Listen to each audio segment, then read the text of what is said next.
പത്തനംതിട്ട ചിറ്റാർ മീൻകുഴിയിൽ വീട്ടിൽ പെരുമ്പാമ്പിനെ കണ്ടെത്തി. വനം വകുപ്പിനെ അറിയിച്ചിട്ടും ജീവനക്കാർ സ്ഥലത്തെത്തിയില്ല എന്ന പരാതി ഉയർന്നിട്ടുണ്ട്.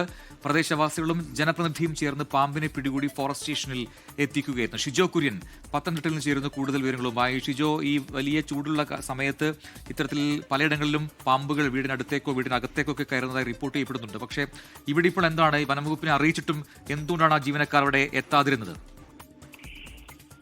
പ്രജിൻ, ഇന്നലെ രാത്രിയോടുകൂടിയാണ് ചിറ്റാർ മീൻകുഴിയിൽ വീട്ടിൽ പെരുമ്പാമ്പിനെ കണ്ടത്. ഈ പെരുമ്പാമ്പ് അടക്കമുള്ള പല വർഗത്തിൽപ്പെട്ട പാമ്പുകൾ വീടുകളിലേക്കും ജനവാസ മേഖലയിലേക്കും ഒക്കെ അടുത്ത ദിവസങ്ങളായിട്ടൊക്കെ ഇറങ്ങുന്നുണ്ട്. ചിറ്റാർ മീൻകുഴിയിൽ ഈ വീട്ടിന് സമീപത്തേക്ക് പെരുമ്പാമ്പിനെ കണ്ടപ്പോൾ തന്നെ ഈ വീട്ടിലെ ആളുകളെല്ലാം വനം വകുപ്പിനെ ചിറ്റാർ ഫോറസ്റ്റ് സ്റ്റേഷനിൽ വിളിച്ച് വിവരം അറിയിച്ചതാണ്. നിങ്ങൾ വന്നുകൊണ്ട് ഈ പാമ്പിനെ ഇവിടുന്ന് കൊണ്ടുപോകണമെന്നുള്ള വിവരം അറിയിച്ചതാണ്. പക്ഷേ എന്നാൽ ചിറ്റാർ ഫോറസ്റ്റ് സ്റ്റേഷനിലെ ഉദ്യോഗസ്ഥർ ആറാത്തി സംഘത്തെ വിവരം അറിയിക്കാനുള്ള നിർദ്ദേശമാണ് ജനങ്ങൾക്ക് നൽകിയത്.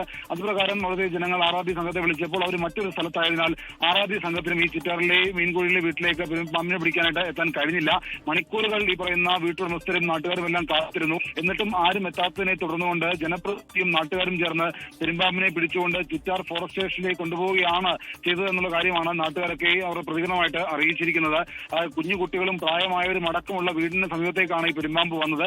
അവിടേക്കാണ് ആറാത്തി സംഘവും ഈ പറയുന്ന ഫോറസ്റ്റ് സ്റ്റേഷൻ ഉദ്യോഗസ്ഥരും വന്നില്ല എന്നുള്ള ആക്ഷേപം ഉയർന്നിരിക്കുന്നത്. ശരി, ഷിജോ കുര്യനാണ് പത്തനംതിട്ടയിൽ നിന്ന് വിശദാംശങ്ങൾ നൽകിയത്.